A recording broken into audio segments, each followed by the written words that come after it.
ఏలూరు సాక్షి దినపత్రిక కార్యాలయం పైన ఎమ్మెల్యే చింతమనేని ప్రభాకర్ అనుచరులు దాడిని పత్రికాలోకం తీవ్రంగా ఖండిస్తోంది. ఇలాంటి సంఘటనలు మంచిది కాదు. కూటమి ప్రభుత్వం ఇక ముందు కూడా ఇలాంటి చర్యలు తీసుకోకుండా ఉండాల్సిన అవసరం ఎంతైనా ఉంది. సమాజంలో జరిగే అక్రమాలు, అన్యాయాలు, దౌర్జన్యాలను పత్రికలు ఎలుగెత్తి చాటుతాయి. ఈ సమయంలో ఏలూరు సాక్షి కార్యాలయం పైన చింతమనేని అనుచరులు దాడిని తీవ్రంగా ఖండించాల్సిన అవసరం ఎంతైనా ఉంది. ఎమ్మెల్యే దగ్గరుండి పత్రికా కార్యాలయం వద్ద దాడులు చేయించడాన్ని సహించడానిది. CM Chandrababu Naidu, deputy CM Pawan Kalyan ఇలాంటి సంఘటనలపై తీవ్రంగా స్పందించి చర్యలు తీసుకోవాల్సిన అవసరం ఎంతైనా ఉంది. మన జిల్లాలో కూడా పత్రికా విలేకరులపైన దాడులు చేస్తున్నారు, బూతులు తిడుతూ వీడియోలు రిలీజ్ చేస్తున్నారు. ఎస్పెషలీ ముఖ్యమైన టీడీపీ నాయకులు ఇలా చేస్తున్నారు కొంతమంది. ఇలాంటి సంఘటనలపైన ఎస్పీ గారిని కూడా కలవడం జరిగింది. ఇది ఎంతవరకు సమంజసం? ఏదైనా విలేకరులు, పత్రికలు తప్పు చేస్తే చట్టపరంగా చర్యలు తీసుకోవాలి, లేకుంటే ఫిర్యాదు చేయాలి. కానీ ఒక బూతులు తిడుతూ వీడియోలు రిలీజ్ చేయడం ఎంతవరకు సమంజసమో కూటమి ప్రభుత్వ నేతలు అర్థం చేసుకోవాలి. ఇది ప్రజాస్వామ్యంలో ఇది మంచి పరిణామం కాదు. ఇలాంటి సంఘటనలు పునరావృతం కాకుండా చర్యలు తీసుకోవాలని కోరుతున్నాము. ఇదే విషయంలో ఏలూరు సాక్షి కార్యాలయం పైన దాడి చేసిన వారిపైన కూడా కఠిన చర్యలు తీసుకోవాలని కోరుతున్నాం.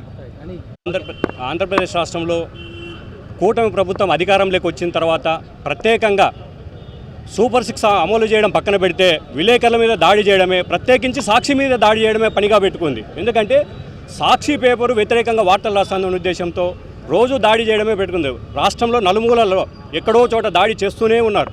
అంతేకాకుండా నిన్న ఏలూరులో సాక్షి కార్యాలయం పైన చింతమనేని గారు కార్యాలయం మీద దాడి చేయడం సిగ్గుచేటు. ఫస్ట్ అతను బహిరంగ క్షమాపణ చెప్పాలి, లేదంటే అతని కార్యాలయం ముట్టడానికి కూడా మా విలేకరులు ఎవరు వెనకాడరు. రాష్ట్ర వ్యాప్తంగా ఆందోళన చేస్తాం. అంతేకాకుండా అతను ఒక ఎమ్మెల్యే, అతని మీద వార్తలు ఒకవేళ రాసి ఉంటే వివరణ ఇచ్చి వార్త రాయించుకోలే. కానీ ఇలా కార్యాలయం మీద దాడి చేసుకుంటా పోతే ఇది మేధావులైనా, పత్రికా స్వేచ్ఛ కోరుకునే వాళ్ళైనా దీని మేధావి వర్గం అంతా ఖండించాలి.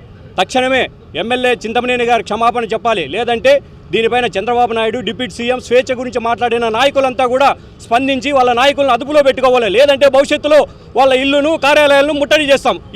ఈ ఉద్యమాన్ని ఇంతటితో ఆగదు. Thank you. ఏలూరు సాక్షి కార్యాలయంపై దాడి తీవ్రంగా ఖండిస్తున్నాం. గతంలో కూడా తహసీల్దార్ వనజాక్షి మీద జుట్టు పట్టుకొని ఈడ్చుకొని ఇసుక కోసం చింతమనేని అనుచరులు, చింతమనేని కలిపి జరిపిన దాడి మనం చూసాం. ఇప్పుడు మళ్ళీ సాక్షిపై దాడి చేయడం అనేది అత్యంత దుర్మార్గంగా పరిగణిస్తున్నారు.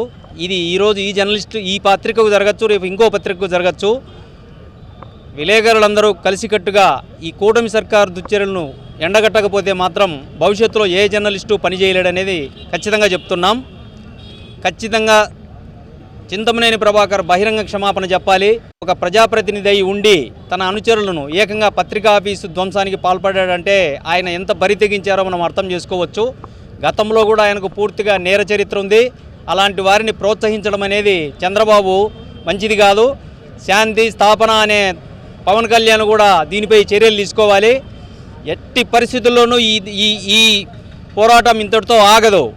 నెక్స్ట్ ఆయన ఇంటి వరకు వెళ్ళి శాంతియుత ధర్నాలు చేస్తామని హెచ్చరిస్తున్నాం. చింతమనేని ప్రభాకర్ గారు, మీకు ఇది మంచిది కాదు. మీరు ఎమ్మెల్యేగా అభివృద్ధి పనులు చేసి పాల్గొనండి, మంచి పేరు తెచ్చుకోండి. కానీ జర్నలిస్టులపై దాడి చేసి మీరు భయపెట్టి వార్తలు రాయించుకోవాలంటే కుదరదు. నిన్న రాసిన వార్త కూడా చింతమనేని బాధితుడు ఇచ్చిన వాంగ్మూలం మేరకు రాసినదే.